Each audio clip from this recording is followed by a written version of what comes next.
Assalamualaikum warahmatullahi wabarakatuh.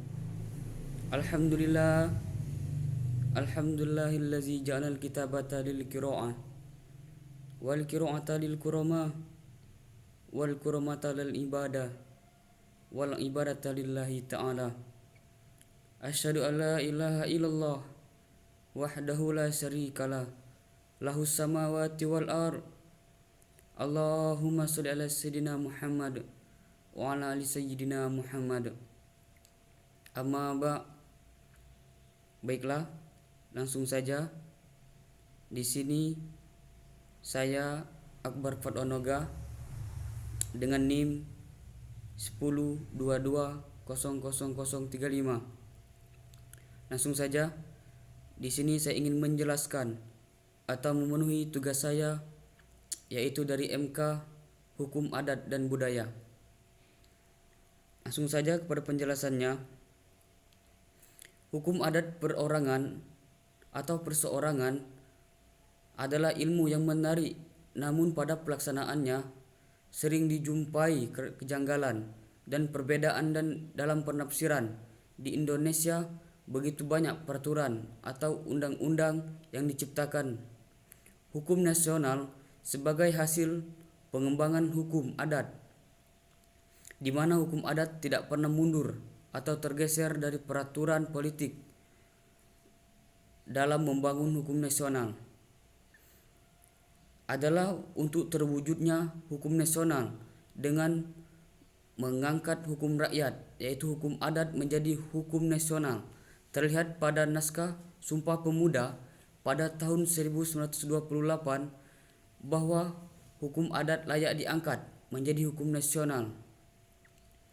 Yang modern, hukum perorangan adalah keseluruhan kaedah hukum yang mengatur kedudukan manusia subjek hukum dan wewenang untuk memperoleh, memiliki, dan menggunakan hak-hak dan kewajiban ke dalam lalu lintas hukum serta kecakapan untuk bertindak sendiri melaksanakan hak-haknya. Juga hal yang mempengaruhi kedudukan subjek hukum dalam artian hukum sempit. Perorangan dalam diartikan sebagai hukum orang yang hanya ketentuan orang sebagai subjek hukum.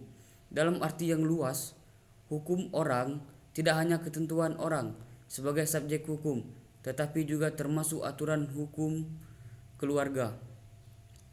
Subjek hukum perorangan, istilah dari subjek hukum itu sendiri berasal dari terjemahan bahasa Belanda atau restricted subject atau law of subject.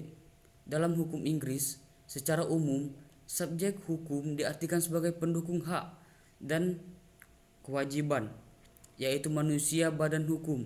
Di dalam hukum adat, di samping manusia juga dikenal badan hukum sebagai subjek hukum.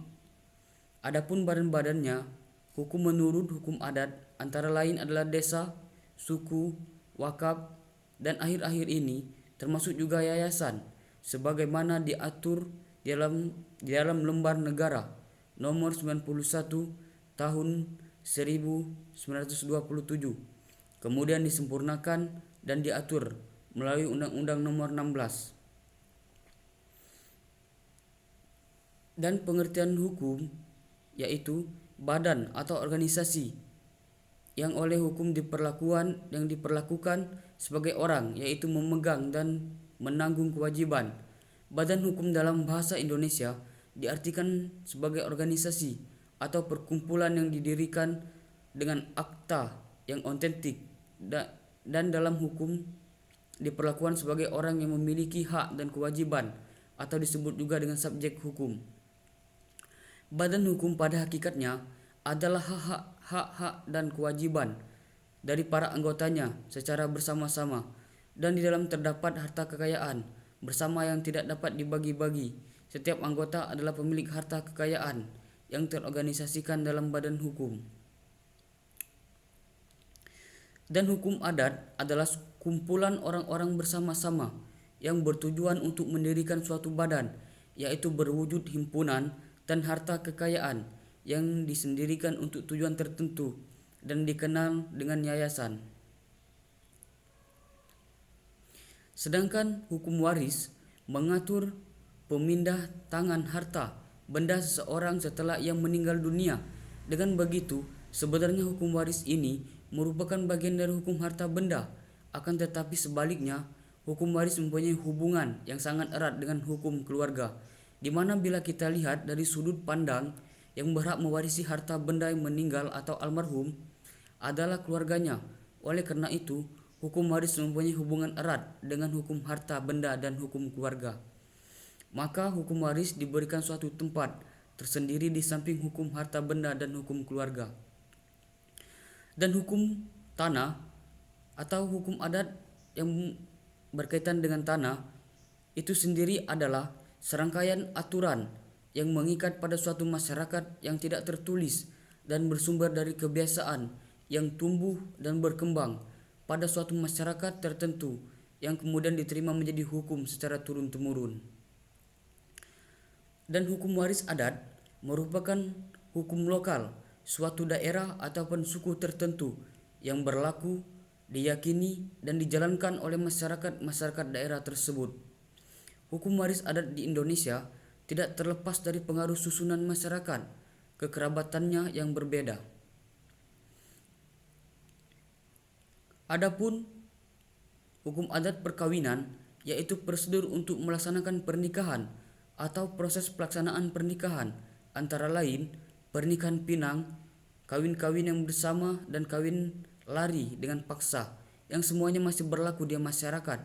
Dalam penelitian ini menggunakan hukum adat, hukum Islam dan hukum nasional atau sesuai dengan Undang-Undang Nomor 1 Tahun 1974, menggunakan hukum adat karena kejadian itu terjadi di masyarakat adat.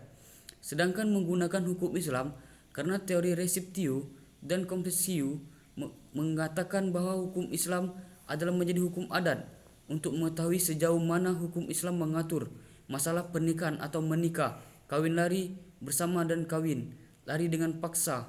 Lembaga pernikahan adat di Indonesia telah diakui sesuai dengan amanat Undang-Undang Dasar Negara Republik Indonesia tahun 1945 pasal 18 ayat 2, pasal 5 ayat 1 Undang-Undang Nomor 48 tahun 2009 tentang kekuasaan kehakiman, yang menegaskan bahwa hakim dan hakim konstitusi berkewajiban untuk memeriksa, mengikuti dan memahami nilai-nilai hukum dan rasa keadilan di masyarakat. Langsung saja kepada hukum adat keluarga, yaitu hukum yang mengatur hubungan keluarga yang bersumber pada pertalian kekeluargaan. Dengan begitu, hukum keluarga mempunyai bidang-bidang sebagai berikut. 1. Perkawinan pada mulanya diatur pada bab 5 sampai bab 8 buku 1 KUHP, termasuk di dalamnya hukum tentang harta benda. Perkawinan yaitu hubungan harta benda antara suami istri. Karena hubungan hukum harta benda antara suami istri bersumber pada perkawinan, ketentuan hak tersebut telah diubah dengan adanya Undang-Undang Nomor 1 Tahun 1974 tentang pokok-pokok perkawinan yang bersifat nasional sebagai pengganti hukum perkawinan yang bersumber dari hukum barat. 2. Kekuasaan orang tua, yaitu hubungan hukum antara orang tua dan anak mereka, baik yang sah maupun yang tidak sah. 3. Perwalian, yaitu hubungan hukum antara si wali dan anak yang berbeda di bawah perwaliannya. Baiklah, mungkin ini saja yang dapat saya sampaikan. Lebih kurang saya mohon maaf. Billahi taufiq wal hidayah. Wassalamualaikum warahmatullahi wabarakatuh.